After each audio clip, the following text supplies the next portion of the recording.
ప్రియమైన దేవుని ప్రజలరా, మహాగణుడైన దేవుడు మనల్ని అంచెలంచెలుగా వర్ధిలింపజేస్తూ మనల్ని నీతి మార్గాల్లో నడిపిస్తూ అత్యద్భుతమైన జీవన విధానాన్ని మనకిచ్చారు. ఆ అత్యద్భుతమైన జీవన విధానం క్రీస్తునందు నూతనంగా తిరిగి జన్మించటం. ఏమిటది? క్రీస్తునందు నూతనంగా తిరిగి జన్మించటం. కొత్త జన్మ అన్న పదం ఏదైతే ఉందో అది సింబాలిక్గా రాయబడినటువంటి విషయం కాదు. కొత్తగా జన్మించటం అనే పదాన్ని ఎందుకు వాడారు బైబిల్ గ్రంథంలో గ్రంథకర్తలు అని అంటే, అక్కడ అలాంటి పదాలు మాత్రమే వాడాల్సిన అవసరత ఏర్పడింది కనుక. ఎందుకు ఏర్పడింది అని అంటే, ఒక మనిషి తనను తాను సమాధి చేసుకోవలసిన అవసరం ఉందా అంటే దేవుడు అన్నాడు, ఉంది అన్నాడు. ఎందుకు సమాధి చేసుకోవాలి అని అంటే, సృష్టించిన సృష్టికర్తకే సృష్టింపబడిన వాడు నచ్చేలాగా లేడు. సృష్టించిన సృష్టికర్తే సృష్టించిన వారిని చూసి చింతించే పరిస్థితి కల్పించుకున్నాడు. అలాంటి దుర్గంధం ఏమిటది? సుగంధం కాదు, ఆఘ్రానించటానికి వీలు కానంత దుర్గంధం మానవునిలో నుంచి ఒక దోమము వలె పైకి ఎగిసి వెళ్ళింది.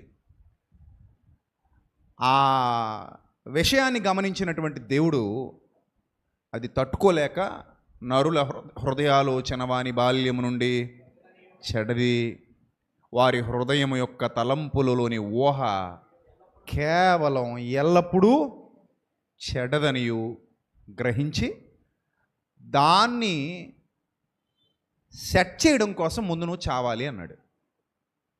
చచ్చి బతకండి అన్నాడు. చచ్చి బతకండి. చచ్చి బతకటం అనే ప్రక్రియ దేన్ని బట్టి ప్రారంభించబడింది అంటే, మీ అందరికీ తెలుసు, మనిషిని నడిపించేది దురాత్మ. మనిషిని నడిపించేది ప్రకృతి సంబంధి అయిన వాడు దేవుని సంగతులను వివేచింపలేడు అని వ్రాయబడింది కొరింథీ పత్రికలో. దురాత్మ నడిపిస్తోంది అని మనం ఎలా చెప్పగలం అని అంటే, మీరందరూ తీయండి ఎఫెసీ పత్రిక 2వ అధ్యాయం మొదటి నుంచి చూడండి ఒకసారి, ఏముందో అక్కడ బైబిల్ గ్రంథంలో. ఇప్పుడు బయట చాలా డాక్టర్లు ఉన్నారు, చాలామంది డాక్టర్లు ఉన్నారు కదా. అందులో మానసిక వైద్య నిపుణులు ఉంటారు. నిపుణులు గురించి మాట్లాడుతున్నాను నేను. ఎక్స్పర్ట్స్, మానసిక వైద్య నిపుణులు. వాళ్ళ దగ్గరికి వెళ్ళి ఏదైనా సమాజంలో జరిగే ఒక సమస్యను వాళ్ళ ముందు పెట్టండి. చెడ్డవి పెట్టండి, మంచివి కావు. ఉదాహరణకి మీకు రోజు ఏవో ఒక క్రైమ్ వార్తలు వింటూనే ఉంటాం కదా. ఎవరో ఒక ఆమెను బిర్యానీ వండేశారంట. దుర్మార్గం కదా మనిషిని. అంటే నేరాల్లో కూడా, క్రైముల్లో కూడా కొత్త పుంతలు దొక్కుతున్నారు. కొత్త పుంతలు అంటే ఆడి చేసినట్టు మనం చేయకూడదు, కొత్తగా చేయాలని ట్రై చేస్తూ ఈ మనుషుల్ని బిర్యానీలు వండేటాలు, రకరకాలుగా క్రైములు. మనం చూడండి, ఎవరో ఒక ప్రిన్సిపల్ గారిని, రూపారెడ్డి అనే ఒక ప్రిన్సిపల్ గారిని 10వ తరగతి చదివే విద్యార్థులే హతమార్చారు. వాళ్ళ సొంత ప్రిన్సిపల్ని, వాళ్ళ స్కూల్ ప్రిన్సిపల్ని ఆ స్కూల్లో చదివే విద్యార్థులు హతమార్చారు.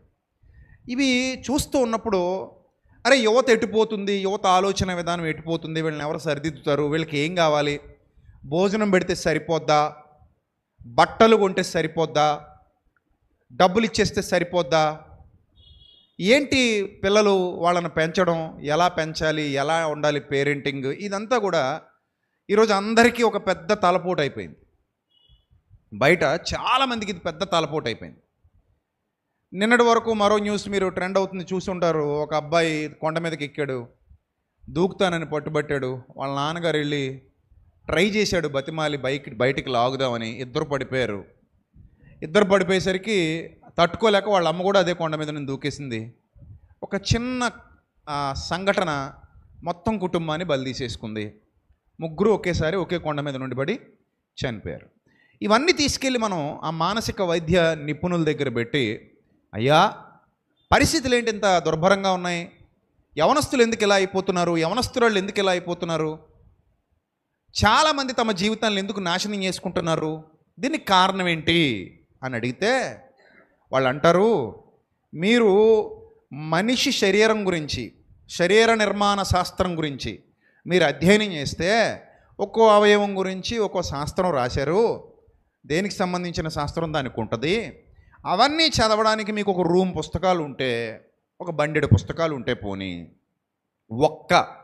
ఒక్క మనసు అనే శాస్త్రం, మనస్తత్వ శాస్త్రం, ఆ ఒక్క శాస్త్రం మీరు అబ్జర్వ్ చేయాలంటే, దాని మీద పుస్తకాలు రాయాలంటే, దాని సమస్యల గురించి రాయాలంటే, వాటి పరిష్కారాల గురించి రాయాలంటే అబ్బో కొన్ని వందల వేల పుస్తకాలు అవుతాయి అని చెబుతూ, ప్రతిదానికి ఎక్కడో ఒక ట్రిగ్గర్ పాయింట్ ఉంటుంది అని చెబుతూ, లోపల జబ్బు రావడం వల్ల బయటికి ఈ గబ్బు వస్తుంది అని చెప్తారు.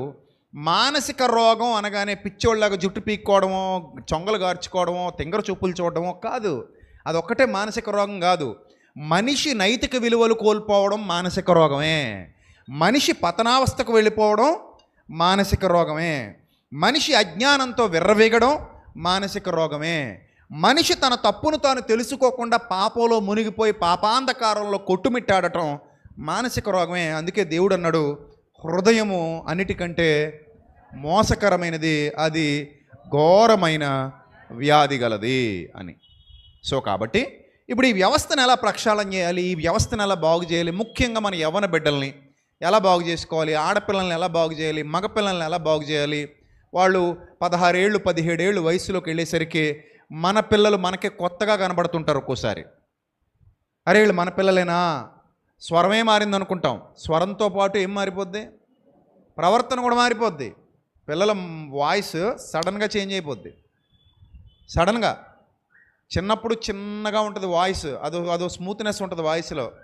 కొంచెం హార్మోన్స్ ప్రభావం కలగగానే, కొంచెం టీనేజ్లోకి అడుగు పెట్టగానే వాయిస్ ఏమైపోద్ది, మారిపోద్ది. అప్పుడు మనకు అనిపిస్తుంది, అరే మా అబ్బాయిది లేదా మా అమ్మాయిది వాయిస్ మాత్రమే మారిందా అంటే కాదు. ఆ వాయిస్తో పాటు ఏం మారింది, ప్రవర్తన కూడా మారుతుంది. ప్రవర్తన కూడా మారుతూ పోతుంది. ఏదో జరుగుతుంది లోపల. మనం ఏమనుకుంటాం, మంచి పోషకాహారం పెడతాం కదా బాడీ డెవలప్ అవుతుంది అనుకుంటాం. బాడీ ఒక్కటే డెవలప్ అవుద్దా, బ్రెయిన్ కూడా డెవలప్ అవుద్దా? బ్రెయిన్ కూడా డెవలప్ అవుతుంది. అంటే లోపల మార్పులు సంభవిస్తున్నాయి. పెట్టే తిండిని బట్టి శరీరంలో ఎలాగైతే మార్పులు వస్తాయో, పెట్టే ఆలోచనలను బట్టి హృదయంలో కూడా మార్పులు వస్తాయి. ఇది మనస్తత్వ శాస్త్రం చెప్పకముందే బైబిల్ చెప్పింది. మనస్తత్వ శాస్త్రానికి అందని సంగతులు జ్ఞాని అయిన సొలొమోను సామెతలు అనే గ్రంథంలో కానివ్వండి, ప్రసంగి అనే గ్రంథంలో కానివ్వండి, ఎన్నో విషయాలు చాలా స్పష్టంగా విపులీకరించి వ్రాసి ఇచ్చారు. అందులో చాలా స్పష్టంగా చెప్తాడు, యవ్వనస్తులకు మార్గోపదేశం చేసేటువంటి సామెతలివి, యవ్వనస్తుల్ని మంచి దారిలో నడిపించేటువంటి సామెతలివి, యవ్వనస్తులకు బుద్ధి కలిగించడానికి, యవ్వనస్తులకు తెలివి వివేచన పుట్టించడానికి తగిన సామెతలు అంటాడు. రెఫరెన్స్ అది సామెతలు ఓపెన్ చేయగానే మొదటి అధ్యాయంలోనే 4వ వచనంలో ఉంది ఆ మాట. యవనస్తులకు ఏమేమి ఇవ్వాలట, తెలివి ఇవ్వాలట, ఇంకేమి ఇవ్వాలట, వివేచన ఇవ్వాలట. యవనస్తులకి తెలివి కావాలి, వివేచన కావాలి. అంటే మనం బయట పెట్టే ఫుడ్ గురించి ఆలోచిస్తున్నాం మన పిల్లలకి, కానీ లోపల ఫుడ్ చాలా ఇంపార్టెంట్ సుమి. యవనస్తులకి బయట ఫుడ్ ఒకటే సరిపోదు, దాంతోపాటు ఏం కావాలి, లోపలి ఫుడ్ కూడా కావాలి. ఆ ఫుడ్ పెట్టలేదనుకోండి, లోపల ఫుడ్ పెట్టలేదనుకోండి, భయంకరంగా మారిపోతారు. వాళ్ళకే తెలియనంత వికృతంగా లోపల తయారైపోతారు. అలా తయారైపోయిన తర్వాత మనం ఎంత ఇచ్చినా మళ్ళీ అది వెనక్కి తిరిగి తెచ్చుకోలేము, చాలా కష్టం.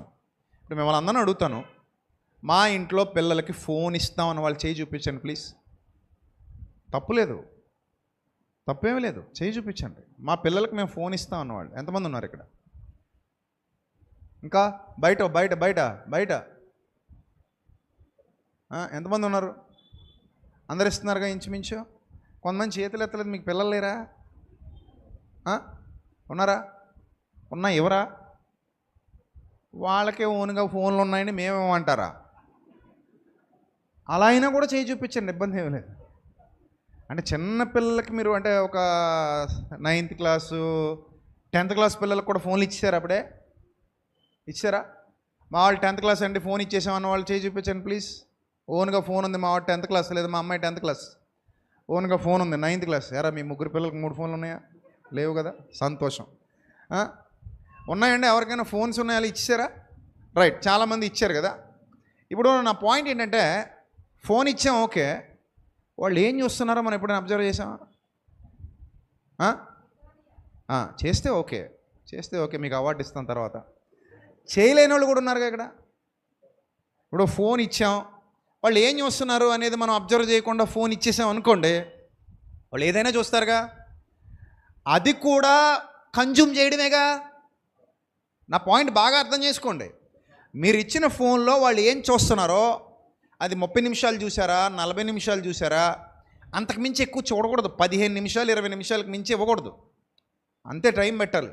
మార్నింగ్ 15 నిమిషాలు, ఈవినింగ్ 15 నిమిషాలు సరిపోద్ది.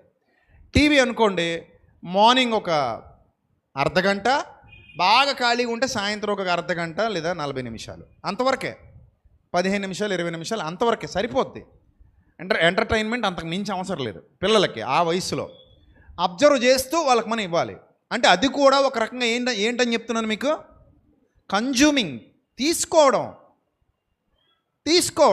ఎలా తీసుకోవడం? మనం ఒక చోట నీళ్లు పెట్టాం, అందులో పురుగుల మందు కలిసింది నీళ్లు, చీమల మందు కలిపిన నీళ్లు ఉన్నాయి, ఫినాయిల్ కలిపిన వాటర్ ఉంది. ఆ వాటర్ అక్కడ పెట్టాం, తాగుదాం అని పిల్లాడు తీసుకోబోతే వెంటనే ఏమంటాం? డోంట్ డ్రింక్ అని చెప్తాం. అది ముట్టుకోవద్దు, తాగొద్దు, అది మంచిది కాదు, అది వాటర్ కాదు అని చెప్తాం. వాటర్లా కనబడుతున్నా అది వాటర్ కాదు, కేర్ తీసుకుంటాం. అది తాగకూడదు పిల్లాడు. తినేదానిలో కూడా ఎలకలకి ఏదైనా మందు కలిపి పక్కన పెట్టామనుకో, బజ్జీలోనో ఇంకో దాంట్లోనో, అది పిల్లలు తీసుకుని తింటారేమో అని చిన్నపిల్లలు ఉన్న వాళ్ళు ఏం చేస్తారు? జాగ్రత్త పడి దాన్ని ఎక్కడో తీసుకెళ్ళి ఎక్కడ పెట్టాలో అక్కడ పెట్టేస్తారు తప్ప పిల్లలకు అందుబాటులో పెట్టరు. అందుకే చూడండి, ఏ ప్రమాదకరమైన పదార్థమైనా, ఏ ప్రమాదకరమైన వస్తువైనా, ఏ ప్రమాదకరమైన మందు అయినా దాని మీద ఒక కాషన్ ఉంటుంది. Keep out of reach of children అని రాస్తాడు. Keep out of reach of children అని రాస్తాడు. ఎందుకు రాస్తాడు? అలా రాయకపోతే అది మీ పిల్లలు ముట్టుకుని తీసేసుకుంటే ఒకవేళ చచ్చిపోతారేమో అన్న భయంతో రాశారు. అది నన్ను అడిగితే నేను అంటాను, మొబైల్స్ మీద కూడా రాయాలి keep out of reach of children అని. ఎందుకు రాయాలంటే అత్యంత ప్రమాదకరమైన విష పదార్థాలు ఇందులో ఉన్నాయి. చాలా ప్రమాదకరమైన విష పదార్థాలు ఉంటాయి ఇందులో. ఓపెన్ చేయగానే చాలా విష పదార్థాలు అలాగలా లోపలికి వెళ్ళిపోతాయి. ఆ విష పదార్థాలు అలా లోపలికి వెళ్ళిపోయినాయి అనుకోండి, ఇంకా ఒకవేళ మీ వాడు ఏ శుద్ధ ముక్క మింగితే కక్కించవచ్చు, ఒక ఛాన్స్ ఉంది. ఒకవేళ ఏదైనా తినకూడని విష పదార్థం తిన్నా కూడా తెలుసుకున్న వెంటనే హాస్పిటల్కి తీసుకెళ్తే నోట్లో నొరగనీళ్ళు, ఆ నీళ్ళు ఈ నీళ్ళు పోసైనా వాటిని ఏం చేస్తారు? మళ్ళీ కక్కిస్తారు, శుభ్రం చేస్తారు. కొంచెం సెలైన్ అది పెట్టి దానికి తగ్గ విరుగుడు ఇచ్చి శుభ్రం చేస్తారు. ఇవి కక్కించే అవకాశం ఉన్నవి. కానీ మీరు ఇందులో నుంచి పంపించే ఆ చెత్త పదార్థాలు ఏవైతే ఉన్నాయో, ఆ చెడు పదార్థాలు ఏవైతే ఉన్నాయో, ఎంత కక్కించినా వాళ్ళలో నుండి మీరు బయటికి మళ్ళీ తీలేరు. చాలా ఇబ్బంది అయిపోతారు. మీరు ఎంత ట్రై చేసినా బయటికి రావు అవి. అప్పుడు ఏం చేస్తా? క్రియల్లో కనబడిపోతుంటాయి. ఆల్రెడీ ఏమవుతుంటాయి? క్రియల్లో ఏమైపోతుంటాయి? కనబడిపోతుంటాయి. అప్పుడు మరి జాగ్రత్త పడాలి. ఎందుకు జాగ్రత్త పడాలంటే లోపలికి చీకటి వెళ్ళిపోయింది. అది యవనస్తుల హృదయాలను ఆవహించేస్తుంది. అలా ఈరోజు చాలామంది యవనస్తులు, ముఖ్యంగా క్రిస్టియన్ సొసైటీలోనే, సంఘాలలోనే యవనస్తుల పరిస్థితి, యువకుల పరిస్థితి, యువతుల పరిస్థితి బాలేదు. ఇది మనం పబ్లిక్గా ఒప్పుకోవాల్సినటువంటి విషయం. మన క్రిస్టియన్ సొసైటీలో, మన చర్చెస్లో యంగ్స్టర్స్ పరిస్థితి బాలేదు. నిన్న అనుకుంటాను మన కాకినాడలో ఏదో నర్సింగ్ కాలేజ్ ఉందంట. ఆడపిల్లలు కరాటే మాస్టర్లా కొట్టుకున్నారు, భయంకరంగా కొట్టుకున్నారు. ఆ వీడియో ఎవరో ఒక అమ్మాయి రికార్డ్ చేసింది, అది ఎక్కడో పోస్ట్ చేసిందట. నాకు ఎవరో పంపించారు, ఇందాక కారులో వస్తూ చూశాను. ఓపెన్ చేయగానే వాళ్ళు కొట్టుకుంటుంటే తండ్రి ఏసయ్యా అంటుంది ఆ అమ్మాయి, తీసే అమ్మాయి. అబ్బా అనుకున్నాను. తండ్రి యేసయ్య ఇలా కొట్టేసుకుంటున్నారేటి అంటుంది వీడియో తీస్తూ. అంటే ఈ అమ్మాయి క్రిస్టియన్ అయి ఉండొచ్చు మేబీ. వీడియో తీస్తుంది. ఆ కొట్టుకునే వాళ్ళలో ఎంతమంది క్రిస్టియన్స్ ఉన్నారు? యాక్చువల్లీ నేను చూసిన వాళ్ళలో ఎక్కువ మంది నర్సింగ్ చేసే వాళ్ళలో మనోళ్ళు చాలామంది ఉంటారు కదా. నర్సింగ్ చేసే వాళ్ళలో క్రైస్తవ బిడ్డలు చాలామంది ఉంటారు, ఆడపిల్లలు. ఎందుకంటే వాళ్ళది ఒక మంచిది, ఇతరులకు సేవ చేయాలి అనే దృక్పథంతో వెళ్ళిన వాళ్ళు అయ్యి ఉండొచ్చు మేబీ. కానీ అంత ఘోరంగా కొట్టుకుంటున్నారు. రీజన్ ఏంటో నాకు తెలియదు అబ్బా, నాకు తెలియదు ఎందుకు కొట్టుకుంటున్నారో. బయట వాళ్ళని కాదు కొడుతుంటుంది వెళ్ళు, వాళ్ళు కొట్టుకుంటున్నారు. నేను ఇవన్నీ చూసినప్పుడు నాకు అనిపిస్తుంది, కాలేజీల్లో కొట్టుకోవడాలు, కాలేజీల్లో ఈ గంజాయి వస్తుందని తెలియడం, కాలేజీల్లో వ్యవహారాలు ఏవో చెడ్డగా నడుస్తున్నాయని తెలియడం, కాలేజీల్లో నుంచే హై స్కూల్ స్థాయి నుంచే యువత మనస్సు చెడిపోతుంది అని అర్థమైనప్పుడు నాకు అనిపిస్తుంది, ఏమైనా పర్మిషన్ ఇస్తే మనకు అవకాశం ఉన్న కాలేజీలు, స్కూళ్ళు వారానికి ఒకసారి తిరిగి వెళ్ళి వాళ్ళకి ఏమైనా చాలా మంచి విషయాలు, బుద్ధి కలిగించే విషయాలు, జ్ఞానం కలిగించే విషయాలు చెబితే బాగుంటుందేమో ఫ్రీగా అని అనిపించింది. అంటే మనం ఎప్పుడు ఈక్వేషన్స్, మ్యాథమెటిక్స్, సైన్స్, కెమిస్ట్రీలు అవి ఇవి నేర్చుకుని కాలం గడిపేస్తున్నారు తప్ప జీవితానికి అవసరమైన ఆత్మీయ పాఠాలు పిల్లలు ఏం చేయలేకపోతున్నారు, నేర్చుకోలేకపోతున్నారు. అందుకే బైబిల్ గ్రంథం ఉంది, యవనస్తులు దేని చేత తమ నడతను శుద్ధిపరుచుకుందరు. వండర్ఫుల్ వర్డ్ కదా అది, వండర్ఫుల్ క్వశ్చన్ కూడా అది. అది ఒక అద్భుతమైన క్వశ్చన్ అది. యవనస్తులు దేని చేత తమ నడతను శుద్ధిపరుచుకుందరు. 119వ కీర్తనలో 119వ కీర్తన 9వ వచనంలో వ్రాయబడినటువంటి మాట నేను మీకు గుర్తు చేస్తున్నాను చూడండి. యవనులు 119:9 కీర్తన 119:9 యవనులు దేని చేత తమ నడత శుద్ధిపరుచుకుందరు. వండర్ఫుల్ వర్డ్ అండి, నాకు చాలా ఇష్టం ఈ మాట. నడత శుద్ధిపరుచుకోవడం ఏంటి? చొక్కా శుద్ధి చేసుకో అంటే బాగుంది, చీర ఉతుక్కో అంటే బాగుంది, పళ్ళు శుభ్రం చేసుకో అంటే బాగుంది, ఒళ్ళు శుభ్రం చేసుకో అంటే బాగుంది, కళ్ళు శుభ్రం చేసుకో అంటే బాగుంది, చెవులు శుభ్రం చేసుకో, ముక్కు శుభ్రం చేసుకో, బాగుంది. కానీ దేవుడు అంటున్నాడు నడత శుభ్రం చేసుకో అన్నాడు. ఏమన్నాడు? నడత శుభ్రం చేసుకో. నడత శుభ్రం చేసుకుంటే ఇన్ని క్రైములు జరుగుతాయా? మీరు చెప్పండి. నడత శుభ్రం చేసుకుంటే వ్యవస్థలో ఇన్ని క్రైములు జరుగుతాయా? జరగవు. కుటుంబాల్లో గొడవలు ఉంటాయా? ఉండవు. భర్తలు భార్యల్ని కొడతారా? కొట్టరు. భార్యలు భర్తల్ని హింసిస్తారా? హింసించరు. పిల్లలు తల్లిదండ్రుల మీద తిరగబడతారా? తిరగబడరు. బయట రౌడీయిజం, గూండాయిజం, మోసం, దొంగతనం, అబద్ధం, నేరం, హత్య, వ్యభిచారం, జారత్వం, కలహాలు, మత కల్లోలాలు, కుట్రపూరిత రాజకీయాలు, వ్యవస్థ ఇంత చెడిపోద్దా? చెడిపోదు. పసి పిల్లల మీద అత్యాచారాలు జరగవు. ఇవన్నీ ఆగిపోవాలి అంటే దేన్ని శుద్ధి చేసుకోవాలి? మనుషులు తమ నడతను, నడవడికను శుద్ధి చేసుకోవాలి. ఎలా? లోపల కడగాలి. అదే చెబుతోంది వాక్యం, లోపల కడగాలి. లోపల కడగటం తక్కువైపోయింది కాబట్టే బయట భయంకరమైన వాతావరణం మన కళ్ళతో మనం చూస్తున్నాం. భయంకరమైన వాతావరణం చూస్తున్నాం, నీచమైన వాతావరణం చూస్తున్నాం. మరి నీచమైన వాతావరణంలో దురాత్మ చేత నడిపింపబడుతున్నటువంటి మనుష్యులు ఉన్నారు అని వాక్యం సెలవిస్తోంది. అదే ఎఫెసు పత్రిక, మళ్ళీ 119:9 వద్దాం. అది సొల్యూషన్ చెప్పాడు అక్కడ. ఎఫెసు పత్రిక 2వ అధ్యాయం 1వ వచనంలో ప్రాబ్లం చెప్తున్నాడు. ఎఫెసు పత్రిక 2వ అధ్యాయం 1వ వచనంలో ప్రాబ్లం చెప్తున్నాడు. దాని వెనక కనిపించని అదృశ్య వినాశక శక్తి ప్రభావం ఉంది అని చెప్తున్నాడు. అది మనలో దూరేం మనతో పనులు చేయించదు, కానీ ప్రభావం ఉంటుంది. ఆ ప్రభావం వల్ల మనం ఇన్స్పైర్ అవుతాం. ఇన్స్పైర్ అయ్యి మనంతట మనమే ఏ పాపమైనా చేస్తాం. సాతాను ఎప్పుడు మనలో దూరి మన చేత పాపం చేయించాడు. వాడు మనల్ని ఆలోచన చేత పాడు చేస్తాడు, ఇన్స్పైర్ చేస్తాడు. అర్థమైందా? మనకు వాడు ఆలోచన ఇస్తాడు, అది నచ్చి తీసుకుంటే నువ్వు చేస్తావు పాపం. ఎఫెసు పత్రిక 2:1 చదవండి. ఎఫెసు పత్రిక 2:1 తీయండి. మీ అపరాధముల చేతను మీ పాపముల చేతను.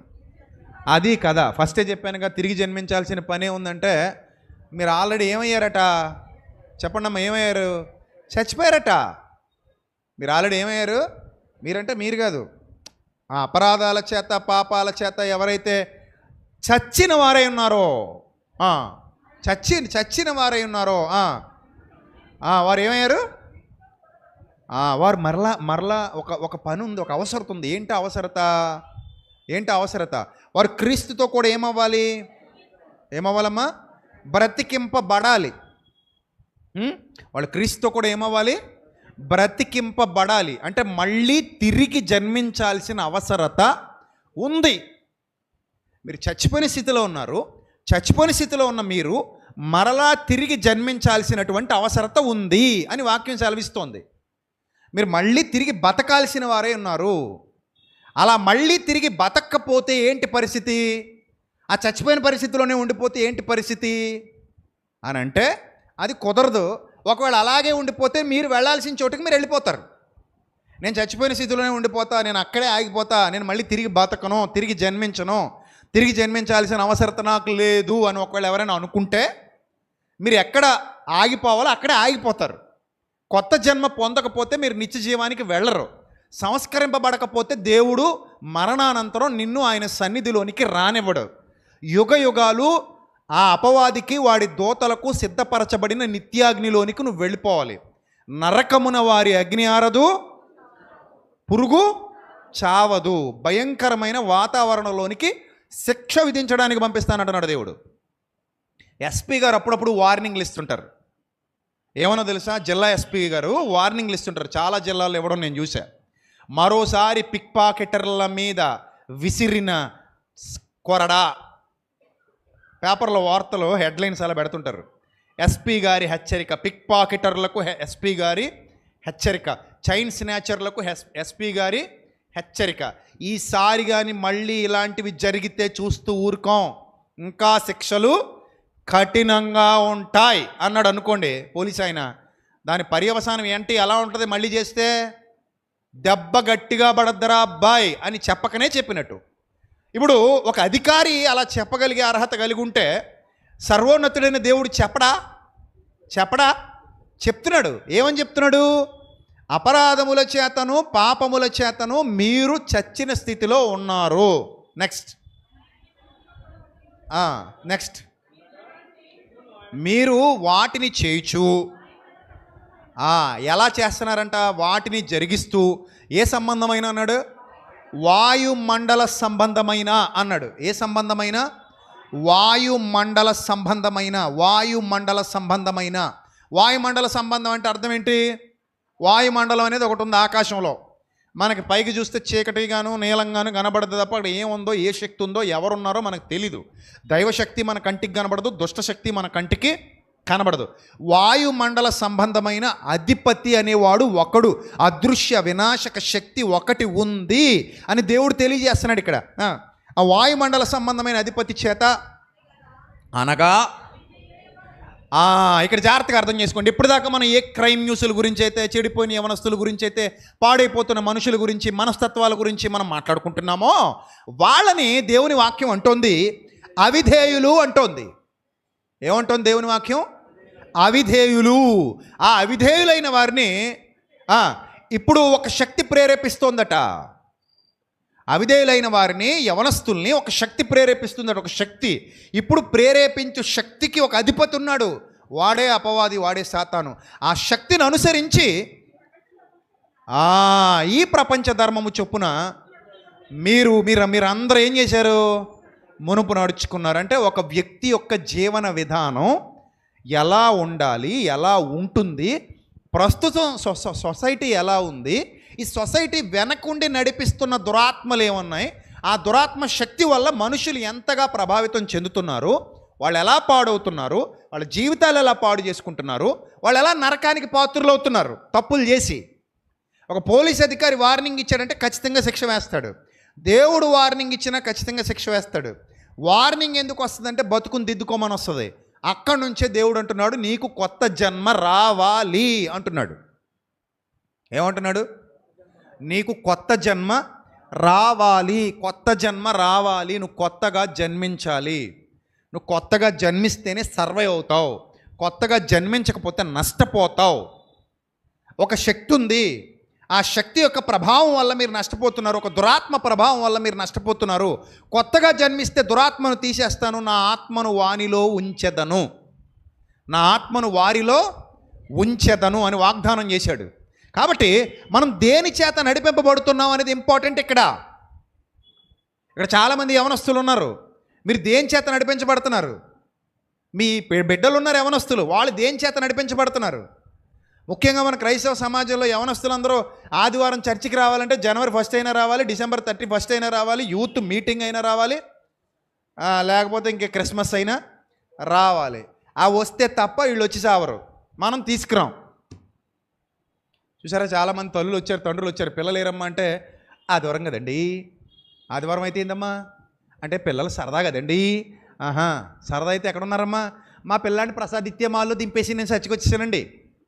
మంచి పని చేసావు, మంచి పని చేసావు. నువ్వు కూడా అక్కడే ఉండి సావలా పోయావా? నువ్వు మాత్రం ఎందుకు ఇక్కడికి?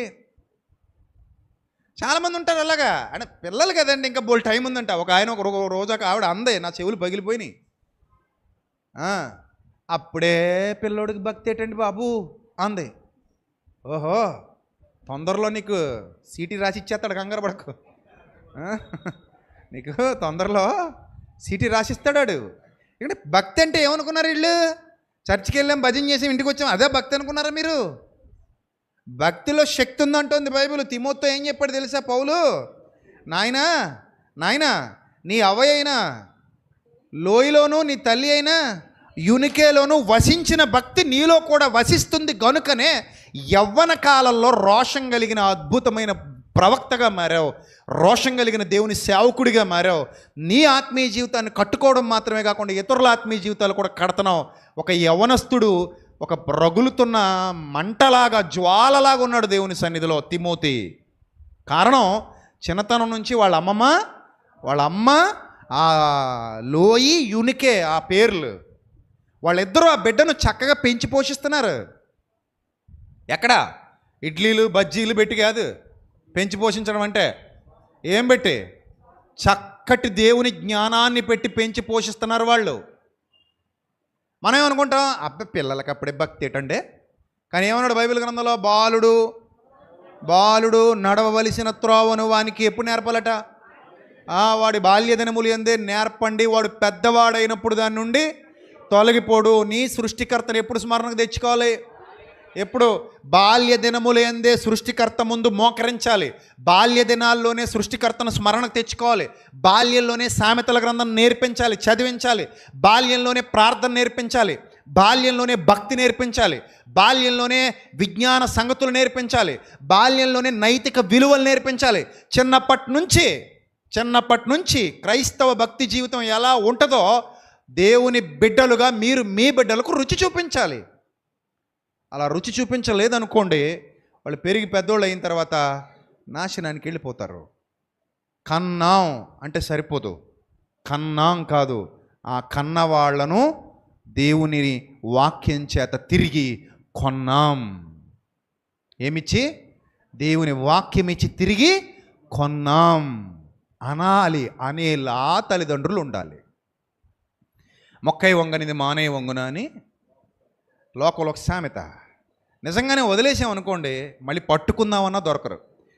గోదావరిలో ఫుల్గా ఉన్నప్పుడు, మన రాజమండ్రి గోదావరి ఫుల్గా ఉన్నప్పుడు పేద పేద దొంగలు కొట్టుకొస్తుంటాయి. వాటి కోసం బ్రిడ్జ్ ఎక్కి కాసు కూర్చుంటారు కొంతమంది, పడవలు వేసుకుని కాసు కూర్చుంటారు కొంతమంది. అవి రాగానే దూకేసి వెళ్ళి దాన్ని జాగ్రత్తగా ఒడిసి పట్టుకుని పడవలతో అలా ఇలా మొత్తం మీద ఒడ్డుకు తెచ్చుకుంటూ ఉంటారు. అవి మిస్ అయినా ఫ్లోటింగ్లో దొరుకుతాయేమో కానీ మనోడు కానీ ఆ ఫ్లోటింగ్లో పడ్డాడు అనుకో, ఏ ఫ్లోటింగ్లో? ఈ లోకపు మాయనే ఫ్లోటింగ్లో పడ్డాడు అనుకో, మనకు దొరకరు. ఇంకా వాళ్ళు ఎక్కడ కొట్టుకుపోతారో తెలియదు. బెంగళూరు కొట్టుకుపోతారో తెలియదు, హైదరాబాద్లో కొట్టుకుపోతారో తెలియదు, ఎక్కడ కొట్టుకుపోతారో తెలియదు.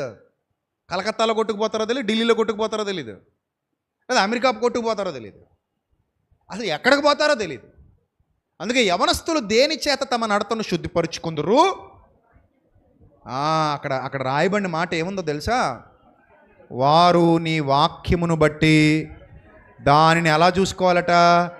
జాగ్రత్తగా చూసుకోవాలట. మాన్యువల్ బుక్ కదా అది.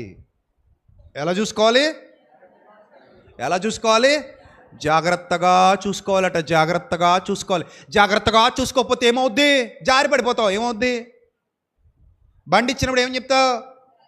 జాగ్రత్తగా తోలరా నాయన, జాగ్రత్తగా డ్రైవ్ చేయరా నాయన, జాగ్రత్త అంటది తాళం ఇస్తూనే అమ్మ. పిల్లాడికి తాళం ఇస్తే ఏమని చెప్పుద్దమ్మా? అరే జాగ్రత్త, చూసుకుని వెళ్ళు, జాగ్రత్తగా డ్రైవ్ చేయి, స్పీడ్గా పోకు, ఒళ్ళు దగ్గర పెట్టుకుని ఉండు, ఇని చెప్తాం కదా, చెప్తామా? మరి ఇక్కడ కూడా ఏం చెప్తున్నాడు? పిల్లలకి ఏం చెప్పమంటున్నాడు? జాగ్రత్తగా చూసుకోమని చెప్పు. యవ్వనుడా, యవ్వనుడా, నీవు దేని చేత నీ నడతను శుద్ధిపరుచుకుంటావు? ఈ వాక్యాన్ని బట్టి జాగ్రత్తగా చూసుకో, జాగ్రత్తగా చూసుకో, నష్టపోతావు. జాగ్రత్త. లోపలికి చీకటి పోయిందా? లోపలికి ఆ దురాత్మ ప్రభావం వెళ్ళిందా? దురాత్మ ప్రభావం చేతగా నడిపింపబడుతున్నావా? ఇక నేను ఎవ్వరూ ఎప్పటికీ ఏం చేయలేరు, బాగు చేయలేరు, బాగు చేయలేరు. అయినా పిల్లలకి, మన పిల్లలకి, ముఖ్యంగా యవనస్తులకి వాక్యం నచ్చుతలేదు. ఈ రోజుల్లో యవనస్తులకి ఏం కావాల్సి వస్తుందో తెలుసా? ఎంటర్టైన్మెంట్ కావాలంట. ఎక్కడ? చర్చిలోనా? చర్చిలో ఎంటర్టైన్మెంట్ కావాలా మీకు? కావాలా? ఎంటర్టైన్మెంట్ కాదు కావాల్సింది, ఎన్లైట్మెంట్ కావాలి. అంతేనా? చర్చిలో ఎగరడం గెంతడం కాదు, గెలవడం కావాలి. మన మీద మనం గెలవడం, అపవాది మీద మనం గెలవడం, వెలగడం కావాలి. మనలో మనం వెలగడం, మనలో ఉన్న చీకటిని బయటికి పారద్రోలడం, శక్తివంతమైన సాధనాలుగా మారాలి. మనం జ్ఞానపు బాణాలుగా తయారవ్వాలి. అది బలవంతుని చేతిలో బాణం, జ్ఞానంతో నిండుకున్న బాణం కావాలి. అప్పుడు దేవుడు సంతోషిస్తాడు, ఆనందిస్తాడు. మన ఆత్మీయ జీవితాలు బాగుంటాయి. మనం ఎదుగుతాం, ఎదిగించేలా చేస్తాం. అర్థమైందా? మీరు అనుకుంటారు చాలామంది కుర్రాళ్ళు, అరే ఇప్పుడు కాకపోతే ఇప్పుడు ఎంజాయ్ చేస్తామండి. ఎంజాయ్ ఎప్పుడైనా చేయొచ్చు, ఎంజాయ్ ఎప్పుడైనా చేయొచ్చు. ఎంజాయ్ అంటే ఏంటి? మీరు చెప్పండి. ఎంజాయ్ అంటే ఏంటి చెప్పండి? ENJOY, ఎంజాయ్ అంటే ఏంటి? తాగడం ఎంజాయా? తాగడం ఎంజాయ్ అయినా? నిజంగా చెప్పండి, తాగడం ఎంజాయ్ అయినా? తాగడంలో ఏముందండి ఎంజాయ్మెంట్? వాళ్ళకుంది, అదొక భ్రమ. వాళ్ళు భయంకరమైన విషాన్ని తీసుకుంటూ ఆ విషపు మత్తులో తూగుతూ ఏం చేస్తున్నాం అనుకుంటున్నారు? ఎంజాయ్ చేస్తున్నాం లైఫ్ని అనుకుంటున్నారు. అదేమి ఎంజాయ్ కాదు, అది ఎంజాయ్ కాదు. ఒకసారి నా మాటిని, రాజమండ్రిలో గ్యాస్ట్రో లివర్ కేర్ సెంటర్స్ ఉన్నాయి కదా, దగ్గర బోల్డ్ ఉన్నాయి. ఇక్కడ హాస్పిటల్లో, లివర్ హాస్పిటల్లో, ఇక్కడ కూడా ఉంది గ్యాస్ట్రో లివర్ సెంటర్లు ఉంటాయి, పక్కన బోల్డ్ ఉంటాయి. ఆడికి వెళ్ళండి, సరదాగా ఎంజాయ్ చేస్తుంటారు పిల్లలు. ఈ చేతికి సెలైన్ ఎట్టుకుని, పొట్టు ఉబ్బిపోయి, లివర్ ఎత్తేసి, సిరోసిస్ వచ్చేసి బాగా ఎంజాయ్ చేస్తుంటారు. ఒకసారి వెళ్ళి చూసిరా కూడా సరదాగా. ఈ ఎంజాయ్ చివరికి ఎక్కడ తీసుకెళ్ళింది? అక్కడ తీసుకెళ్ళింది. అరే ఎంజాయ్ చేయడం అంటే అది కాదు. నువ్వు ఆనందించడానికి, సంతోషంగా ఉండడానికి మంచితనం ఇంకా బాగుంటుంది. యెహోవా ఉత్తమత్వాన్ని రుచి చూడు, ఆ ఉత్తమత్వంలో నడువు, ఆయనతో సహవాసం చెయ్యి. అందుకే బైబిల్ గ్రంథం చాలా స్పష్టంగా చెప్పింది, ప్రభువు నందు ఆనందించండి అని. మరలా చెప్పుదును, నీకు అర్థమై సావదేమో అని సెకండ్ టైం చెప్తాను. ఏమంటాడు?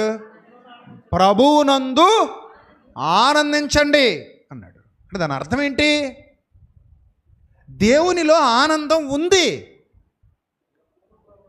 నీకు ఆ జాయ్ఫుల్ లైఫ్ ఉంది దేవునిలో. నువ్వు పవిత్రతను కాపాడుకోవటంలో ఎంతో ఆనందం ఉంది, పరిశుద్ధతను కాపాడుకోవటంలో ఎంతో ఆనందం ఉంది, దేవుని ఆజ్ఞల మార్గంలో నడవటంలో ఎంతో ఆనందం ఉంది, ఆయనకు విధేయత చూపించడంలో ఎంతో ఆనందం ఉంది, ఆయన దగ్గర నుంచి ఆశీర్వాదాలు పొందుకోవడంలో ఎంతో ఆనందం ఉంది. దాన్ని ఎంతోమంది భక్తులు ఫీల్ అయ్యారు. మనం ఫీల్ అవ్వలేకపోతున్నాం. ఎందుకో తెలుసా? దేవుని ఆత్మ నడిపింపు లేని వారు దేవునిలో ఆనందించలేరు. దేవుని ఆత్మ నడిపింపు లేకపోతే దేవుని యొద్ద సంతోషాన్ని అనుభవించలేరు. దేవుని యొద్ద మీరు సంతోషాన్ని అనుభవించాలి అంటే చీకటిలో నుండి వెలుగులోనికి, ఆశ్చర్యకరమైన వెలుగులోనికి వచ్చి ఆయన వాక్యం చేత జాగ్రత్తగా చూసుకోవాలి. అయినా మనం చాలా విషయాల్లో చాలా జాగ్రత్తగా చూసుకుంటాం. ఇప్పుడు చాలామంది డ్రెస్సులు కుట్టించుకుంటారు, మగాళ్ళు కానివ్వండి ఆడాళ్ళు కానివ్వండి. క్లాత్ కొనుక్కొని తాళ్ళు మీటర్ల టైలర్ దగ్గరికి పోతారు. పోయి ఏం చేస్తారు? కొలతలు అంటారు. అక్కడ ఏంటవి? కొలతలు తీసుకుంటారు. అక్కడ ఇస్తారు, కొలతలు ఇస్తారు. మెజర్మెంట్ ఎంత, ఎక్కడ ఎంత కుట్టాలి, ఎంత పొడవు పెట్టాలి, ఎంత వెడల్పు పెట్టాలి, మీకు ఎంత సూట్ అవుతుంది, అది లూజ్ ఉండాలా టైట్ ఉండాలా, అన్నీ కూడా కొలతలు వేసి టేపుతో చూసి దానికి తగ్గట్టుగా ఆ క్లాత్ను కట్ చేసి స్టిచ్ చేసి నీకు ఇస్తారు. వేసుకుంటావు. బాగుందనుకో డబ్బులు ఇస్తావు. బుడగలాగా ఉందనుకో, ఇలా ఊగుతుందనుకో వేసుకున్నాక ఏం చేస్తావు? ఇవ్వవు డబ్బులు. కొలతలకి సెట్ అవ్వలా. మరి నువ్వు కూడా కొలతలకి సెట్ అవ్వలేదనుకో, పైన పెద్ద టైలర్ ఉన్నాడు, బాగా కొడతాడు. ఆయన పెద్ద మిషన్ మీద వేసి కొడతాడు.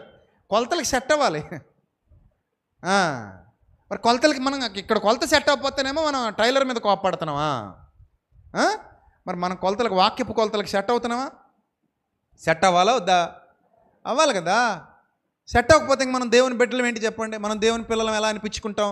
మనము బయట అలాగే బతికేసి అందరితో పాటు కలిసిమెలిసిపోతే, అంటే నేను చెప్పేది కలిసిమెలిసిపోవడం అనగానే మళ్ళీ అలా పెళ్ళిళ్ళకి వెళ్ళొద్దు, పేరెంటాలకు వెళ్ళొద్దు అని కాదు, మళ్ళీ అలా అర్థం చేసుకుని వచ్చారు.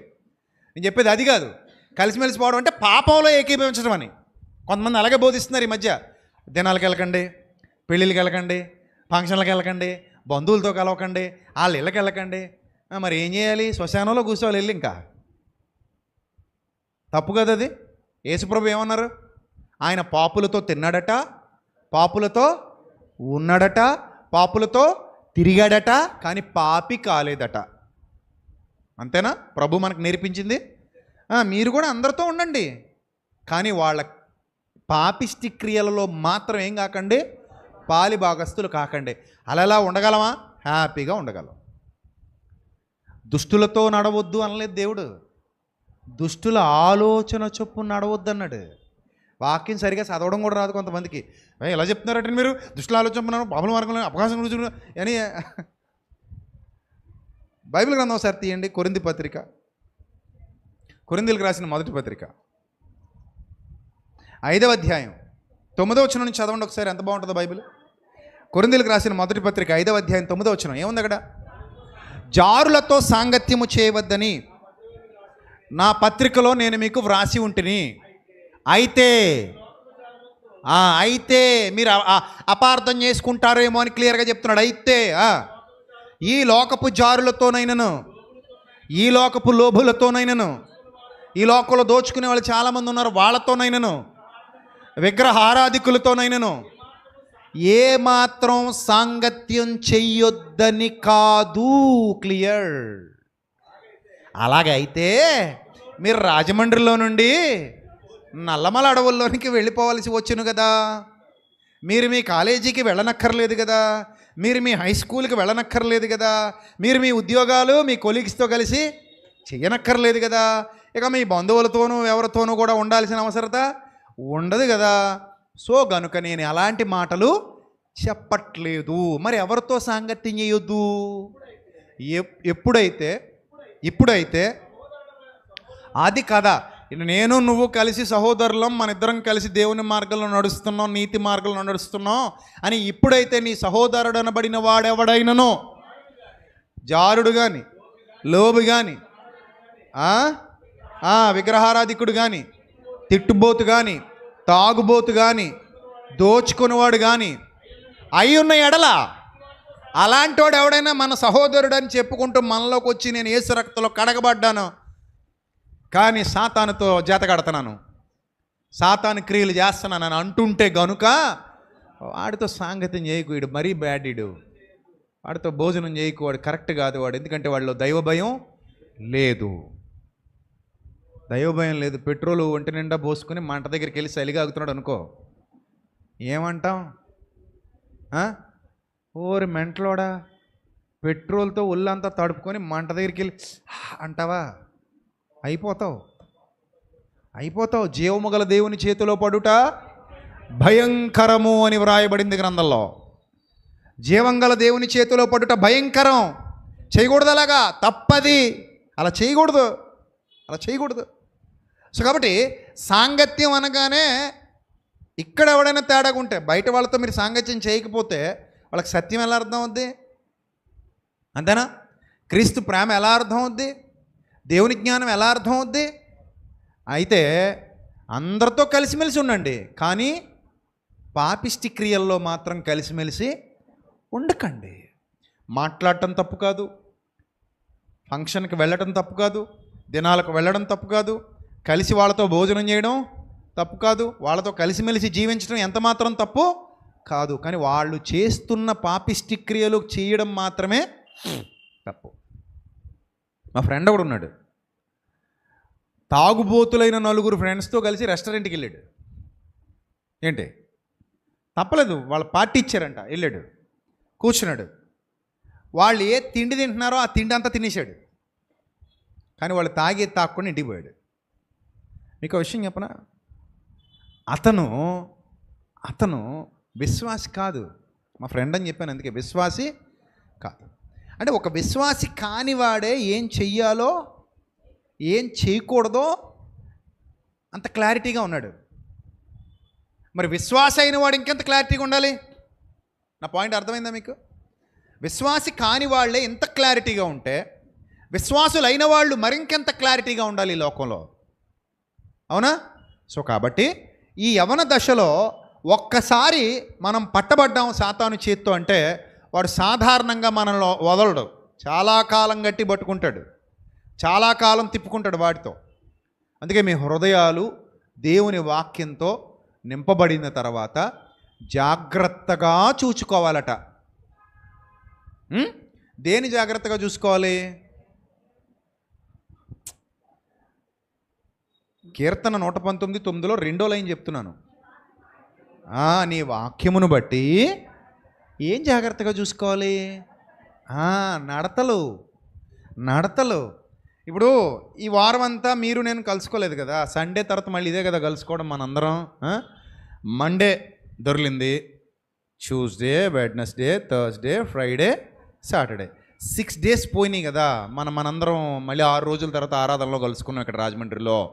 ఈ 6 రోజుల్లో సోమవారం ఉదయం నుంచి శనివారం సాయంత్రం వరకు నిద్రపోయేంత వరకు చాలా క్రియలు చేశాం కదా మనం. ఆ క్రియలు ఎన్ని స్కాన్ చేసుకున్నావా? ఏమేం చేసాము? అదే చెప్తున్నాడు ఇక్కడ. నువ్వు ఏదైనా చేసేదాన్ని దేంతో స్కాన్ చేసుకో? వాక్యంతో స్కాన్ చేసుకో. అయిపోయింది, అంతే. అప్పుడు అది చెయ్యాలో చేయకూడదో నీకేమైపోద్ది? అర్థమైపోద్ది. నా పాయింట్ అర్థమైందా? నువ్వు ఈ వాక్యాన్ని ఇలా పట్టుకొని దాన్ని స్కాన్ చేసుకుంటూ పో.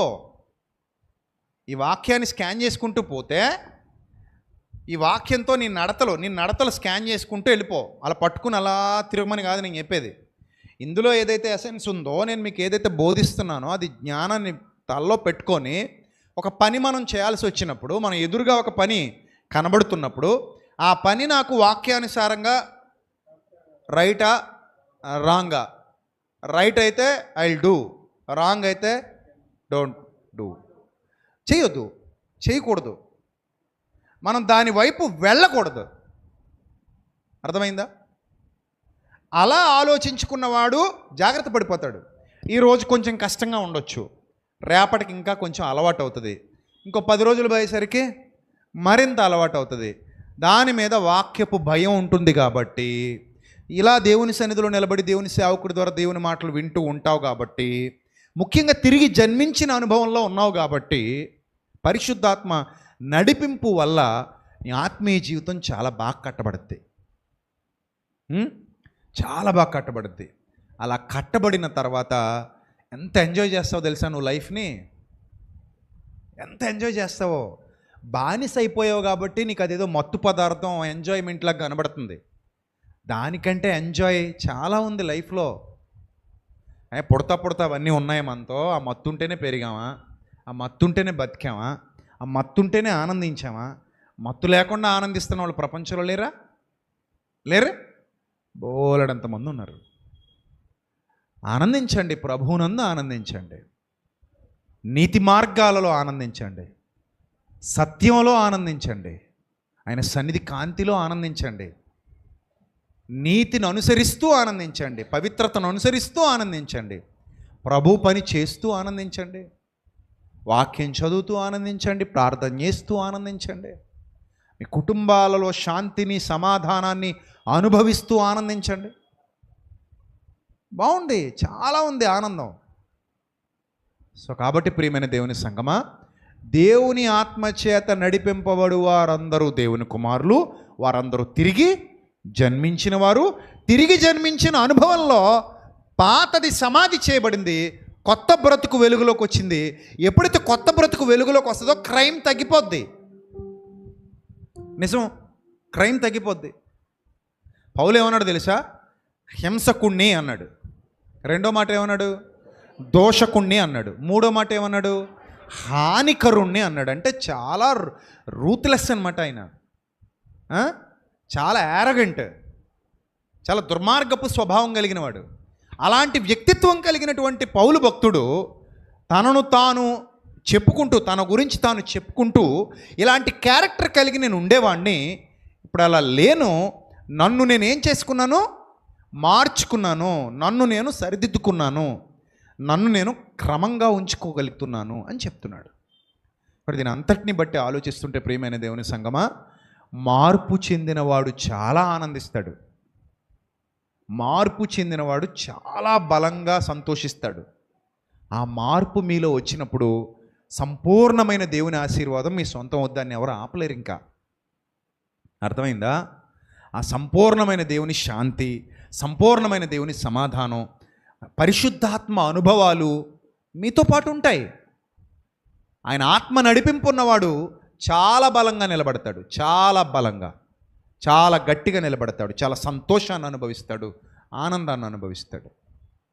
దాని కదా మనం ప్రాక్టీస్ చేయాలి, దానివైపు కదా మనం అడుగులు వేయాలి. అర్థమైందా?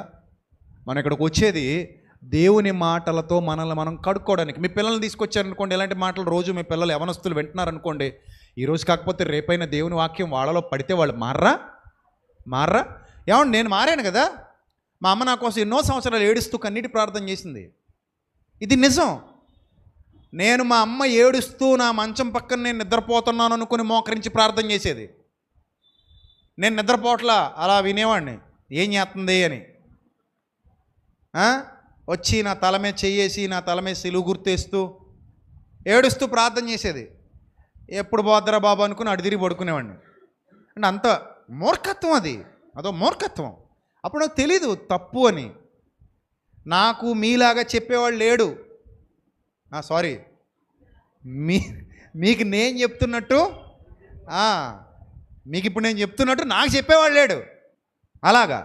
ఇలాగా పోనీ ఇలా నాలాంటోడు ఒకటి నాకు దొరికి ఆ రోజు నాకు ఇలా చెప్పుండి ఉంటే మా అమ్మకి ఆ పరిస్థితి నేను రానిచ్చేవాడిని కాదు. నిజంగా చెప్తున్నా, మా అమ్మ కంట కన్నీరు రప్పించేవాడిని కాదు. ఇప్పటికీ నేను చాలా బాధపడుతుంటాను. ఒక్కోసారి మా అమ్మని చాలా బాధ పెట్టా, మా నాన్నని చాలా బాధ పెట్టా అని చాలాసార్లు కన్నీళ్ళు పెట్టుకున్నాను. ఎందుకంటే పాపం మా నాన్న నా కోసం 1 గంట అయ్యేంతవరకు అలా ఎదురు చూసేవాడు మహానుభావుడు. ఏడు వస్తాడు, ఏ సెకండ్ షోకి పోయాడట, ఎప్పుడు వస్తాడో తెలియదు, ఎక్కడ తిరుగుతున్నాడో తెలియదు అన్నట్టు. ఒక్కోసారి 2 5, ఒక్కోసారి 3 5. అప్పుడు మా నాన్న నిద్రపోకుండా అలా ఎదురు చూస్తూ బిడ్డ ఏమైపోతాడో, ఎక్కడికి పోయాడో అని భయంగా ఉండేవాడు పెద్ద ఆయన. ఇప్పుడు ఆయన నాతో లేడు, కానీ నేను అప్పుడు ఆయన్ని బాధ పెట్టాను అన్న ఒక ఫీలింగ్ ఉంటుంది చూశారు. అది ఇక్కడున్న ఏ ఒక్కరికి రాకూడదు అనేది నా తపన. ఇక్కడున్న నా తమ్ముళ్ళు చెల్లెమ్మలు అలాంటి పరిస్థితులకు వెళ్ళకూడదు అనేది నా తపన. ఒక సేవకుడిగా నేను చాలా కష్టపడతాను, నా ధర్మం అదే, నా కోరిక అదే, నేను దేవుని సన్నిధిలో చేసే ప్రార్థన కూడా అదే. తండ్రి, నా ద్వారా కొంతమంది తమ్ముళ్ళు, కొంతమంది చెల్లెమ్మలైన నిలబడితే, నా ప్రసంగాల వల్ల వాళ్ళ హృదయాలు కదిలింపబడితే, నేను వాళ్ళలో చైతన్యం తీసుకురాగలిగితే, చాలామంది తల్లిదండ్రుల కన్నీళ్ళు ఆపగలుగుతాను కదా. వాళ్ళ కన్నీళ్ళు ఆపే బాధ్యత తీసుకుంటున్నాను, నన్ను బలపరుచు తండ్రి అని ప్రార్థన చేస్తాను. అందుకేనేమో దేవుడు నాకు ఇంత శక్తినిస్తూ ఉంటాడు. బలాన్ని ఇస్తూ ఉంటాడు, వివేకాన్ని ఇస్తాడు, వివేచనని ఇస్తాడు. వండర్ఫుల్ ఎగ్జాంపుల్స్ వస్తూ ఉంటాయి. నేనేం ప్రిపేర్ అయ్యి చెప్పను ఇవన్నీ. కొంతమంది అడుగుతారు, అన్నయ్య మీరు ఇంట్లో ఈ ఉదాహరణలన్నీ రాసుకొస్తారా అంటారు. అవి రాసుకొస్తే వచ్చేవి కావు, వచ్చేయాలి ఇన్బిల్ట్గా, అలా లోపల నుంచి ఫట్ ఫట్ ఫట్ ఫట్ అని వచ్చేయాలి అంతే. రాసుకొచ్చి ఉదాహరణ ఎలా చెప్దాం, ఆ ఉదాహరణ అవ్వదు. అది ఒకసారి అలా వస్తాయంటే ఫ్లోలో అలా పోతుంటాయి. సో నా కోరిక అదే, నా తపనదే. నా తమ్ముళ్ళను, నా చెల్లెమ్మలను నేను నిలబెట్టుకోవాలి, వాళ్ళు పడిపోకుండా కాపాడుకోవాలి. రేపొద్దున దేవుని ముందుకెళ్ళి నిలబడినప్పుడు బడా నమ్మకమైన మంచి దాసుడు, నీ చెల్లెమ్మలు, నీ తమ్ముళ్ళు ఎంతమందిని నువ్వు కాపాడుకోగలిగావు, ఎంతమంది ఆత్మలను నిలబెట్టావు, రక్షించావు, నా దేవుడు నాకు భరోసా ఇచ్చి ఆయన నన్ను గొప్ప చేయాలి. అది చాలు నాకు. ఆయన నాకు బహుమానం ఇవ్వాలి అంతే. సో అంటే ఇప్పుడు అలా చెప్పలేదనుకోండి, ఇలా మాట్లాడలేదనుకోండి, మనం బాధపడతాం. చాలామంది తల్లిదండ్రులు ఏడుస్తున్నారు చెప్పుకోలేక. చాలామంది ఎంతోమంది ఉన్నారు తల్లిదండ్రులు ఏడ్చేవాళ్ళు. ఎందుకంటే ఇప్పటికే పిల్లలు ఏమైపోయారు, చేయి జారిపోయారు. వాళ్ళు మళ్ళీ పట్టుకొని తీసుకురావాలంటే ఈ లోకం అనే పాపం అనే మహాసముద్రంలో నుండి చాలా కష్టం. దొరకరు కూడా, కొంతమంది దొరకరు. కాబట్టి యవనస్తులు తమ నడతను శుద్ధి చేసుకోవాలి అంటే, భక్తి అంటే దేవుని సన్నిధిలో వాక్యం వినాలి. వినుట వలన విశ్వాసం కలుగుతుంది. ఎప్పుడైతే మీరు వాక్యం విన్నారో, బయటికి వెళ్ళిపోయిన తర్వాత మీరు ఆ మార్గాల్లో వెళుతున్నప్పుడు మీకు ఏమనిపిస్తుంది తెలుసా? నేను సన్నిధికి వెళ్ళాను, విజయాన్నయ్య మాట్లాడాడు, ఆయన ప్రతి మాటలో నా కోసమే మాట్లాడాడు అనిపించింది.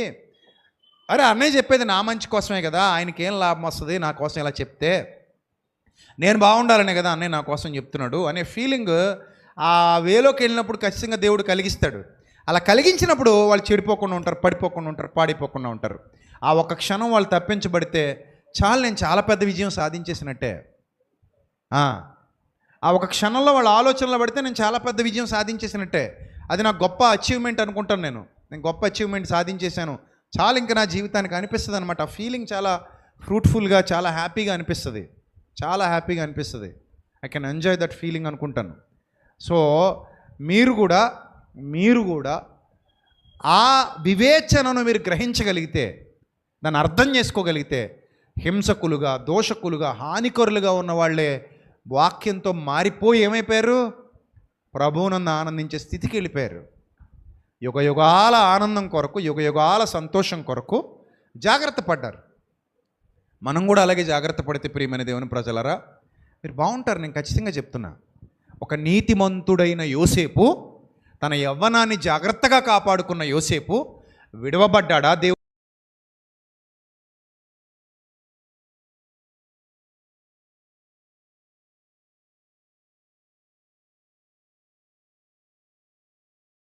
ఏం చేశాడమ్మా? తీసుకెళ్ళి ఐగుప్తు దేశంలో ఒక ప్రధానమైన స్థాయిలో కూర్చోబెట్టాడు. మీరు నమ్మండి అమ్మా, నమ్మండి. మీ పిల్లలకి, మీకు అందరికీ చెప్తున్నా, మీరు ఖచ్చితంగా ఆయన వాక్యానికి లోబడండి. ఆయన మిమ్మల్ని హెచ్చించేవాడే తప్ప తగ్గించేవాడు కాడు. ఆయన మిమ్మల్ని బలపరుస్తాడు, దీవిస్తాడు, ఆశీర్వదిస్తాడు తప్ప విడిచిపెట్టేవాడు కాదు. ఇది పచ్చి నిజం. ఇది నిజం. మన క్రియలు మనకు మార్గాల్ని సిద్ధం చేస్తాయి. మనం చెడగొట్టుకున్నాం అనుకోండి, ఆ మార్గం ఏమైపోద్ది? పాడైపోద్ది. ఏదో ఇంటి మీద రాయేసి ఈ పొగ్గాడంటే ఎవడో సామెత. వాళ్ళు ఇంటి మీద రాయి ఎందుకు గీసారా అంటే ఆడికదో దురద, ఇంకెవడేం చేయలేడు దాన్ని. ఇప్పుడు ఇంటి మీద రాయి వేయడం వల్లే కదా ఈ విమానం మోత ఎక్కిచ్చారు వాళ్ళు. అంతేనా? అంటే చర్యకి ఏం జరిగింది? ప్రతిచర్య జరిగింది. నువ్వు అదే ఆ పాడు పని చేయకుండా ఇంకోటి ఏదో మంచి పని చేసావు అనుకో, అప్పుడు ఏమయ్యేది? మంచి ప్రతిఫలం వచ్చేదిగా. అవునా కదా? వస్తుందా రాదా? వస్తుంది కదా. ఇన్ ద సేమ్ సెన్స్, నువ్వు దేవుని మార్గంలో నడుస్తున్నప్పుడు, నీతిని అనుసరిస్తే ఆయన నీకు అలాంటి బహుమానాలే కదా ఇస్తాడు. అవునా కదా? నిన్ను చూసే కదా నీకు బహుమానం ఇస్తాడు. పరుగు పందెం పెట్టారు, ఎవడు బాగా పరిగెత్తితే ఆడికి పోటీ ఏర్పాటు చేసిన వాళ్ళు కప్పిస్తారు. నువ్వు బాగా పరిగెత్తావు అనుకో, నువ్వు పందెంలో గెలుచుకుంటావు, కప్పు గెలుచుకుంటావు. అలాగే దేవుడు కూడా నన్ను అబ్జర్వ్ చేస్తున్నాడు. నువ్వు మంచి మార్గంలో వెళ్ళు, నీతి మార్గంలో వెళ్ళి నేను హెచ్చిస్తాడు ఆయన. నిన్ను వదిలేడు. నువ్వు ఎంత చెడ్డ పేరు సంపాదించుకున్నావో, హింసకుడుగా, దోషకుడుగా, హానికరుడుగా, ఈరోజు అంతకంటే గొప్ప పేరు ప్రఖ్యాతులు ఇవ్వలేదా? ఇవ్వలేదా? అయ్యో, ఎందుకు ఇవ్వలేదు? దేవుని దూత వలె, క్రీస్తు యేసు వలె నన్ను అంగీకరించారు అన్నాడు అపోస్తలుడైన పౌలు. ఇంతకీ ఎంత ప్రేమించారు తెలుసా సంఘం అతన్ని? సఖ్యమైతే మా కన్నులు పీకి నీకు ఇచ్చేస్తామన్నయ్య అంత ప్రేమించారట పౌలు భక్తుడిని. విశ్వాసులు ప్రేమిస్తే అలాగే ప్రేమిస్తారు. నిజమైన విశ్వాసులు ప్రేమిస్తే అలాగే ప్రేమిస్తారు, ప్రాణం ఇచ్చేంతగా ప్రేమిస్తారు. మరి అలాంటి వాళ్ళని సంపాదించుకోవటం కంటే ఇంకంతకంటే ఏమైనా ఆశీర్వాదం ఉంటుందా చెప్పండి మీరు? ఉంటుందా అంతకంటే ఆశీర్వాదం? అరే, ఇంత పెద్ద కుటుంబం ఉంది నాకని పౌలు భక్తుడు చెప్పుకుంటున్నాడు. అలాంటి విశ్వాసులు అలాంటి పిల్లల్ని సంపాదించుకున్నాడు. వాళ్ళు ఎంతో ప్రేమిస్తున్నారు. ఎలా ప్రేమిస్తారు వాళ్ళు? మీకు విషయం చెప్పనా? నా పరిచర్యలో నేను సంపాదించిన నా తమ్ముళ్ళు, నా చెల్లెమ్మలు, ఈరోజు వాళ్ళకి నేనంటే ఎంత ప్రేమ, ఎంత ప్రాణం నాకు తెలుసు. అది వాళ్ళు ఎన్నోసార్లు చెప్తుంటారు నాతో, అన్నా మీరు లేకపోతే, మీ వాక్యాలు వినుండకపోతే మా జీవితాలు ఏమైపోయావో అని నాకు మెసేజ్ పెట్టినప్పుడు లవ్ యూ అన్నా అని పెడుతుంటారు. ఎందుకంటే వాళ్ళకి నేనంటే అంత ఇష్టం. ఎందుకు నా మీద అంత ఇష్టం వాళ్ళకి? నాకు వాళ్ళకి బ్లడ్ రిలేషన్ లేదు అసలు. ఓ తల్లికి పుట్ల, వాళ్ళు ఎవరో ఎక్కడి వాళ్ళో, నేను ఎవడినో ఎక్కడి వాడినో. ఒకప్పుడు నేను కూడా హింసకుణ్ణి, దోషకుణ్ణి, హానికరుణ్ణే, అంటే అలాంటి కొంచెం ఆ ఛాయలు ఉన్నవాడినే. కానీ ఈరోజు ఈ స్థితిలో నిలబడగలిగానంటే లోపల ఉన్న చీకటి బయటికి పోతే, దురాత్మ నడిపింపులో నుండి బయటకు వచ్చేసి తిరిగి జన్మిస్తే, కొత్త జన్మలోకి వచ్చేస్తే మన కుటుంబం పెద్దదైపోద్ది. అనేక మంది మనల్ని ప్రేమిస్తుంటారు. వాళ్ళ హృదయాంతరాల్లో నుండి ఎక్కడ లేని ప్రేమ వచ్చేస్తుంది. పౌలు భక్తుడు అది చెప్తాడు, మీరు నన్ను ప్రేమించారు, ఎంత ప్రేమించారో నాకు తెలుసు అంటాడు. అంతకంటే గొప్ప ఆశీర్వాదం ఏముంటుంది చెప్పండి? ఏముంటుంది కదా? ఒక సేవకుడిగా అది పెద్ద, అది గొప్ప అవార్డు అది. అరే, ఇంత ప్రేమిస్తున్నారు, ఇంత ప్రేమించబడుతున్నాం పిల్లల చేత. ఒక తండ్రిగా, ఆత్మీయ తండ్రిగా పిల్లల చేత ప్రేమించబడుతున్నాం. ప్రాణం ఇచ్చేంతగా వారు సేవకుడిని ప్రేమిస్తున్నారు అని అంటే అతడు సాధించింది చాలా గొప్ప విజయం అని అర్థం. ఎందుకు? వాళ్ళని అలా తయారు చేసే క్రమంలో వాళ్ళు చెక్కబడ్డారు, నిలబెట్టబడ్డారు. గొప్పగా వాళ్ళు ఏమయ్యారు? మార్చబడ్డారు. చూశారు? కాబట్టి ప్రియమైన దేవుని సంగమా, మనం కొత్తగా జన్మించిన స్థితిలో మన పిల్లల్ని కూడా వాక్యంలో నడిపిస్తుంటే, వాళ్ళు కూడా కొత్తగా జన్మించిన స్థితిలో ఉంటే మీ కుటుంబం చాలా బాగుంటుంది. మీ కుటుంబంలోకి దుష్టుడు రాడు, ఏలుబడి చెయ్యడు. దేవుని ఆత్మ నడిపింపు గల మీ కుటుంబం చూడముచ్చటగా ఉంటుంది. పచ్చని ఒలేవ మొక్కల్లాగా మీరు వర్ధిల్లుతారు. కావాలా వద్దా మనకు అలాంటి స్థితి? ఎంతమందికి కావాలి ఆ స్థితి? చేయి చూపించండి. ఎంతమందికి కావాలి? ప్రభువా నాకు ఈ స్థితిని అనుగ్రహించండి అని గట్టిగా చెప్పండి. అప్పుడు ఏం చేయాలనిపిస్తుంది మీ మనసుకి? నేను ఇప్పుడు నా నడతలను ఏం చేయాలి? వాక్యంతో జాగ్రత్తగా చూసుకోవాలి. అది చెప్పండి దేవునితో, ప్రభువా నేను నా నడతల్ని నీ వాక్యమును బట్టి జాగ్రత్తగా చూసుకుంటాను గనుక నన్ను ఆశీర్వాదకరమైన ఆ స్థితిలోనికి నడిపించండి. ఆమెన్. అది ఫాలో అయిపోండి అంతే. మీరు నిజంగా ఖచ్చితంగా 100% రాసి పెట్టుకోండి. దేవుడు మిమ్మల్ని విడిచిపెట్టడు. ఖచ్చితంగా ఆయన ఆ స్థాయికి మిమ్మల్ని తీసుకెళ్తాడు. ఆత్మీయ అభివృద్ధిని అనుగ్రహిస్తాడు. పరసంబంధమైన దీవెనలతో, ఆత్మ సంబంధమైన ఆశీర్వాదాలతో, హృదయ సంబంధమైన దీవెనలతో, మనశ్శాంతితో, సమాధానంతో, అత్యంత అభివృద్ధి పదంలో నడిపిస్తూ హెచ్చైన స్థితిలో మిమ్మల్ని పెడతాడు తప్ప మిమ్మల్ని ఎక్కడ విడిచిపెట్టేవాడు కాడు. జస్ట్ మీరు ఆయన కోరుకున్న ఆ సింపుల్ వేలో, ఆ సింపుల్ టెక్నిక్స్తో ముందుకెళ్ళిపోతే చాలు. ఇక్కడ సరైన తీర్మానం మనం తీసుకుందాం. ముఖ్యంగా యవన బిడ్డలకు చెప్తున్నా, ఇక్కడ ఉన్న యవన బిడ్డలందరికీ చెప్తున్నా, జాగ్రత్త. మీరు వాక్యం కోసం పరిగెత్తండి. వాక్యాన్ని ఎక్కువ ప్రేమించండి. వాక్యాన్ని ఎక్కువ వినండి. ఎక్కువ గెయిన్ అవుతారు. అర్థమైందా? ఎక్కువ వాక్యాన్ని విన్నవాడు ఏమవుతాడు?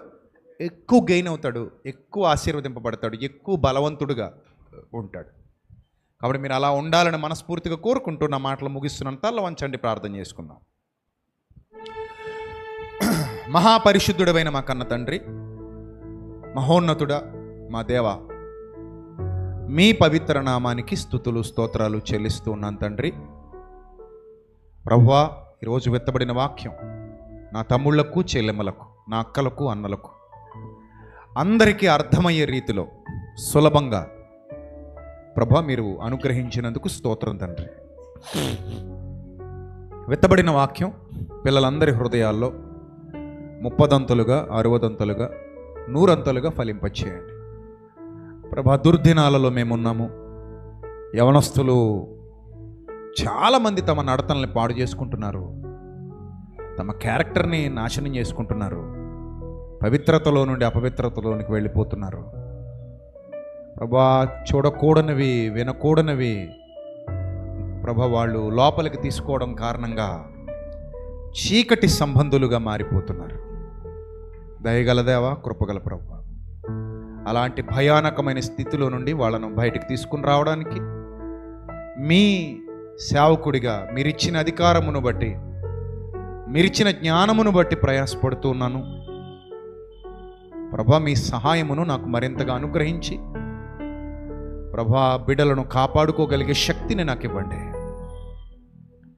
దారి తప్పిపోయిన అనేక మందిని సత్య మార్గంలో నడిపించగలిగే యోధుడుగా నన్ను ఇంకా బలపరచండి. మీ కృపలో వారి తెలింపచేయండి. ఎన్ని ఆటుపోట్లు ఎదురైనా, ఎన్ని నిందలు ఎదురైనా, ఎన్ని అవమానాలు ఎదురైనా, ఎంతమంది దుర్మార్గంగా మా ఎదుట ప్రవర్తించిన కపట సహోదరులు ఎదురైనా, ఎలాంటి పరిస్థితులైనా తండ్రి, వాటి యందు నిందారహితంగా మీ మీద ఆధారపడి ముందుకు కదులుతూ మీ చిత్తమును జరిగిస్తూ అనేక మందిని మీకు అప్పగించగలిగే యోధులుగా మార్చమని ప్రాధేయపడుతున్నాను తండ్రి. ప్రభా, ఇక్కడున్న ప్రతి కుటుంబాన్ని మీరు ఎత్తిపట్టుకోండి. వారు చేసిన ప్రమాణమును దయచేసి మీరు విన్నారు తండ్రి. దానికి తగ్గ ప్రవర్తన దయచేయండి. వారికి గొప్ప ఆశీర్వాదాన్ని అనుగ్రహించండి. గొప్ప దీవెనలు వారిపై కృమ్మరించండి. గొప్ప సంతోషాన్ని వారి హృదయాలలో ఉంచండి. గొప్ప ఆనందాన్ని వారి హృదయాలలో ఉంచండి. వారి ఆత్మీయ జీవితాన్ని అద్భుతమైనదిగా మలచమని ప్రాధేయపడుతున్నాం. కృపగల దేవా, కరుణగల తండ్రి, మీరు విడిచిపెట్టే దేవుడు కాదు తండ్రి.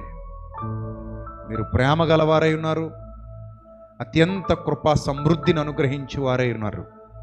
ఇప్పుడున్న పిల్లలు ఎవరైతే వ్యాధి బాధలలో ఉన్నారో వారిని సంపూర్ణంగా స్వస్థపరచండి మీ శక్తితో ప్రభా. ఎవరి కుటుంబాలలో అయితే చీకటి రాజ్యం ఏలుతుందో ఆ కుటుంబాలలో నుండి చీకటిని సంపూర్ణంగా పారద్రోలమని ప్రాధేయపడుతున్నాం తండ్రి. ప్రభా, వారి హృదయాలలో సంపూర్ణమైన వెలుగులు నింపండి అయా. మీకు అసాధ్యమైనది ఏదీ లేదు. వారి విజ్ఞాపన ధ్వనులను ఆలకించండి. మీ సహాయమును త్వరగా పంపించండి. మహిమగల దేవా, కాలము గడుస్తున్న కొలది ప్రభా సంపూర్ణత నుండి పరిపూర్ణతలో నుండి మరింత పరిపూర్ణతలోనికి మమ్మల్ని తోడుకొని వెళ్ళమని వేడుకుంటున్నాను తండ్రి. అయా, మీ కుమారుడైన క్రీస్తు కొరకు మేము ఎదురు చూస్తూ ఉండగా మా బాధలలో, మా కన్నీళ్లలో, మా ఇరుకులలో, మా కష్టాలలో, మా యొక్క శోధనల్లో మీరు తోడుగా ఉండి వాటిని గెలవగలిగే శక్తిని, ఓర్పును మాకు అనుగ్రహించి మీ కృపచేత మమ్మల్ని అలంకరించమని, మీ వాక్యము ద్వారా మీ పిల్లల హృదయాలలో గొప్ప కార్యాలు జరిగించమని అయ్యా, మా సంఘాన్ని ఇంకా అభివృద్ధి పరిచి మా సంఘమునకు కావలసిన సమస్తాన్ని సమకూర్చి మీ సహాయమును మాకు పంపించి మా ద్వారా ఇంకా గొప్ప కార్యాలు జరిగించుకోమని, అనేకుల జీవితాలలో వెలుగులు నింపమని, ఘనత మహిమ ప్రభావములు మీకు మాత్రమే చెల్లిస్తూ మా కొరకు త్వరలో తిరిగి రానయ్యున్న ప్రభువైన క్రీస్తు పేరిట ఈ ప్రార్థన మనవులు సమర్పించి మీ అతనుడి తిరిగి పరలోకపు జవాబు పొందుకుంటున్న మా కన్న తండ్రి. ఆమెన్. అందరికీ వందనాలు. May Lord bless you all, love you all. దేవుడు మిమ్మల్ని, మీ కుటుంబాల్ని వాక్యం ద్వారా బహుగా దీవించి, ఆశీర్వదించి, బలపరిచి, స్థిరపరచును గాక. ఆమెన్. God bless.